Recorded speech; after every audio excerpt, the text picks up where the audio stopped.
그 가운데 조선독립의 내용을 담은 이 쇠문을 나누며 만세를 외쳤을 유관순도 함께였던 것이죠. 그런데 이날의 시위운동은 3월 1일과는 좀 사뭇 다르게 흘러가기 시작합니다. 출동한 일본 경찰들이 그 시위 중인 학생들과 시민을 무차별적으로 구타하며 검거하기 시작한 겁니다.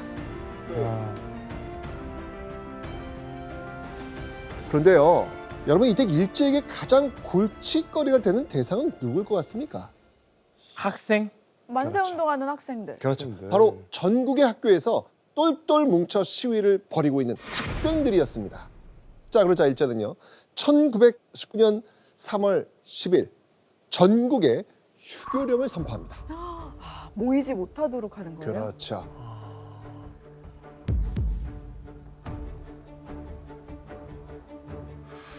학교가 문을 닫게 되니까 유관순은 결국 기숙사를 나와가지고 어디로 갈 수밖에 없다? 천안 가야죠. 이거. 그렇죠. 고향으로 갈 수밖에 없었죠. 그리고 고향에 내려온 지 얼마 지나지 않은 1919년 3월 31일 밤, 유관순은 어둠을 틈타 은밀하게 병천 매봉산 봉우리로 올라가죠.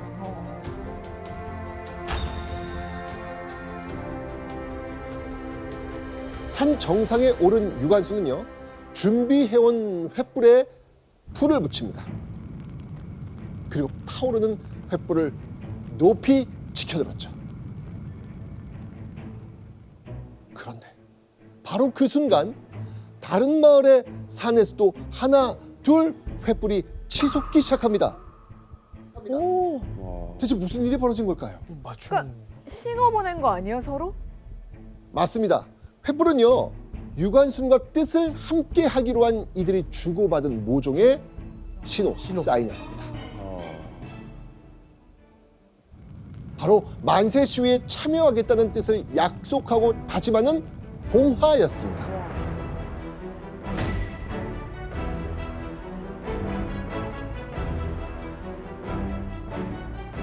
유관순이 천안 병천면에서 또 한 번의 만세 운동을 앞두게 된 겁니다. 자, 그런데 유관순은 어떻게 한 달도 채 안 되는 시간 동안 시위 계획을 세우고 행동에 나설 수 있었을까요? 자, 유관순이 고향으로 돌아오자마자 만난 협력자, 바로 아버지? 아버지가 도왔어요? 아버지 유중건 덕분이었습니다. 아까 아버지 뭐 하시는 분이었어요? 그 학교를 학교를 세웠잖아요. 세우고. 네. 근데 뭔가 그래도 저는 아버지는 그 교장 선생님의 입장일 거라고 생각했어요. 좀 자제하고 좀 참고 위험하니까. 맞아. 딸인데 어린 딸인데. 딸이니까. 근데 아버지가 도와서 이렇게 하자고 하셨어요. 아버지 유중건은요, 딸 유관순의 뜻을 적극적으로 지지해 줍니다. 유중건과 유관순은 그 아버지의 그 딸. 그 딸이었던 겁니다. 유관순은 아버지의 도움으로요, 마을 구석구석을 돌아다니면서 동네 어른들을 찾아가 만세 운동의 필요성에 대해 끊임없이 설득했습니다. 그러자 이 마을 유지들과 어른들은요, 목숨을 걸고 함께 만세를 외치자는 16살 소녀의 이야기를 흔쾌히 승낙합니다. 얼마나 대견했겠어요. 그러니까 어린아이가 움직였네요, 마을을. 그러니까요. 그 뒤로 유관순은요, 가족이 사는 마을뿐 아니고요, 병천면에 있는 여러 마을의 협조까지 얻어 구체적인 거사 계획을 세웁니다. 유관순은 설레는 마음으로 한 땀 한 땀 손수 태극기를 그려나갔습니다.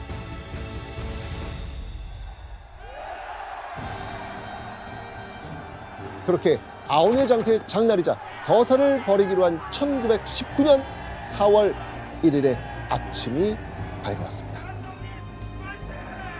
아온의 장터에는 몇 명의 사람이 모였을까요? 진짜 많았을 것 같은데. 무려 3천여 명. 오, 진짜요? 꽉 찼겠는데요. 엄청난 겁니다. 네. 우와, 3천여 명?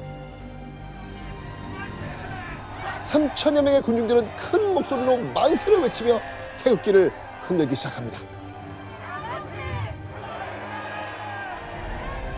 그리고 지금의 파출소라고 볼 수 있는 주재소를 향해 나아가죠.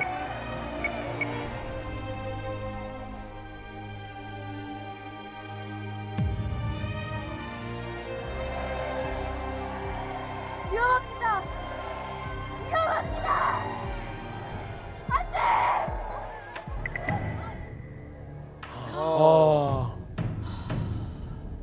그냥 갖다 써. 와. 진짜.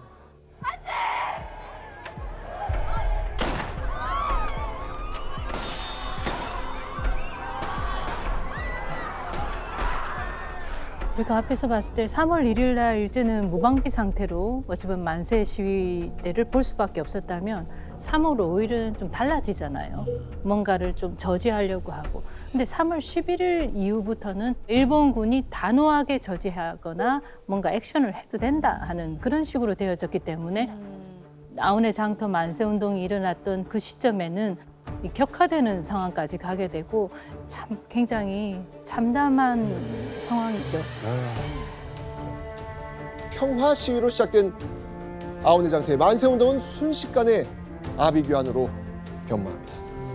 그리고 이때 어째서 사람을 함부로 죽이냐? 일본군에 항의하던 아버지 유중권도 그 자리에서 총에 맞아 즉사합니다. 와. 그 눈앞에서 보는 거잖아요. 네, 눈앞에서. 이건 진짜 말도 안 될 것 같습니다.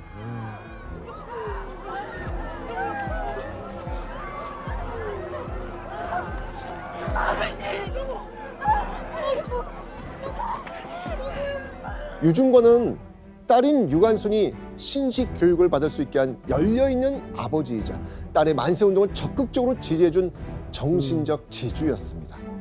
아버지 죽음에 유관순은 이렇게 울부짖었습니다. 내 나라를 되찾으려는 정당한 일을 하고 있는데 어째서 전쟁에서 쓰는 무기를 사용해 우리를 죽이느냐. 하지만 비극은 여기서 끝이 아니었습니다. 아, 진짜.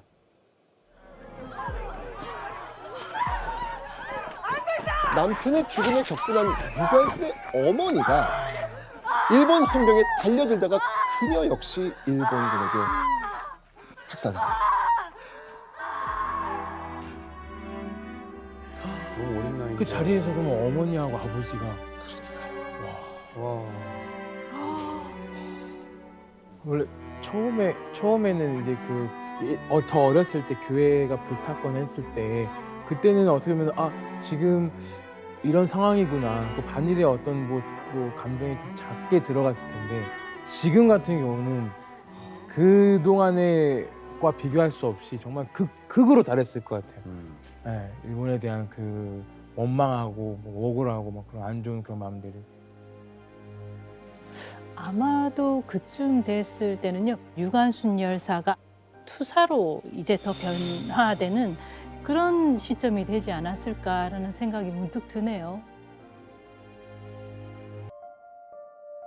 제한미 말에 성인 남자들은 모두 빠짐없이 교회로 모이라. 일본군의 영문 모를 명령에 마을 사람들은 고개를 갸웃하면서도 그저 따를 수밖에 없었죠. 그렇게 하나, 둘, 20여 명의 주민이 교회로 모여든 그때 일본군은 갑자기 교회의 문을 밖에서 잠궈버립니다. 그리고 주민들을 교회에 가둬버린 거죠.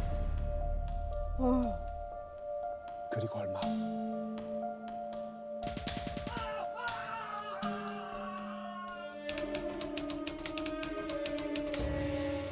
일본군이 즉시 교회 건물을 포위하고 창호지를 통해 집중 사격을 시작하였다.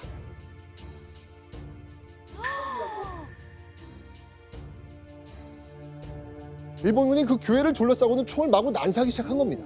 와. 평범한 농촌 주민들은 반항 한 번 제대로 하지 못하고 일본군의 총에 맞아 픽픽 맥없이 쓰러집니다. 이 얘기도 있어요. 교회당 안에 영문도 뭐 좀 들어간 거잖아요. 네. 근데 아이를 안고 들어가는 거죠. 아. 이런 일이 벌어지니까 아이만은 좀 살려달라고 했는데 그게 너무 야비한 거 아니에요? 아, 진짜. 아. 19년도 3월 31일 날 그 제암리 인근에 있는 바란잔터에서 만세운동이 일어나거든요. 제암리하고 고주리에 있는 많은 사람들이 참여를 했었고 특히 제암리 같은 경우는 이 바란장터에서 한 2km 거리밖에 안 되거든요. 근데 그때 그 당시에 일본군 학교와 그다음에 주재소를 사람들이 습격을 하거든요. 그러니까 그때 이미 주목을 하고 있었던 거예요. 그러니까 그곳을 찾아와서 사실 어찌 보면 분풀이인 거나 다름없이 이렇게 학살들이 자행되어진 겁니다. 근데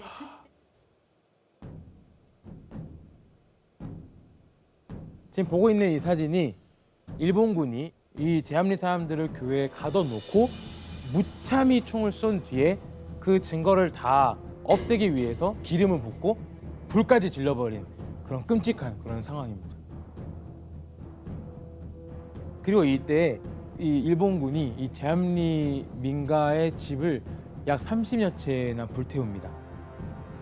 일본군의 총칼에 의해서 목숨을 잃은 분들이 약 30명 정도 됩니다.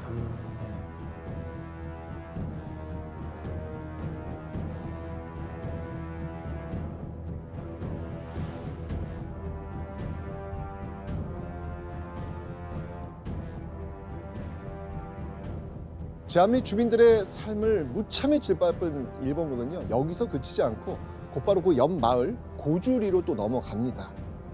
그리고 고주리에 살고 있던 독립운동가 김웅렬을 포함해 그의 일가족 6명을 또 죽이죠.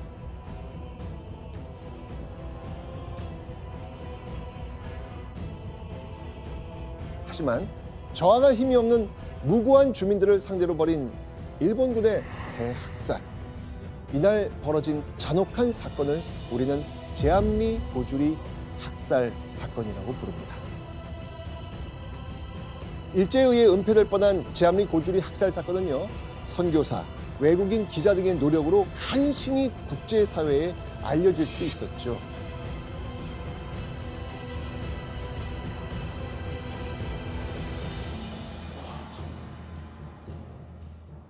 그리고 이 무자비한 사륙을 알고 분노한 단체가 있습니다.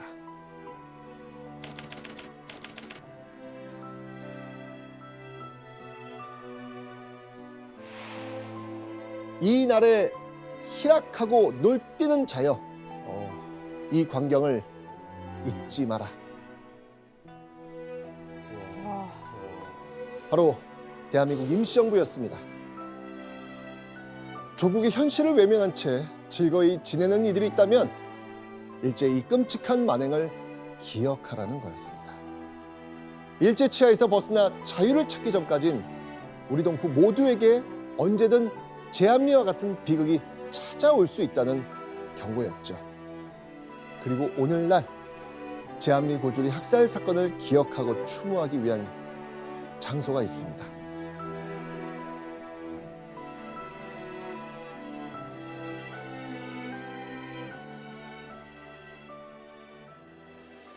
올해 4월 15일 개관을 앞두고 있는 화성시 독립운동 기념관입니다. 사건 현장에 세워진 화성시 독립운동 기념관은 제암리 고주리 학살 사건뿐 아니고요, 화성에서 전개된 독립운동의 다양한 기록과 그 흔적들을 확인할 수 있다고 합니다. 시간이 되신다면 화성시 독립운동 기념관을 방문하셔서 그날의 광경을 새겨보시면 어떻겠습니까? 무조건 가야죠.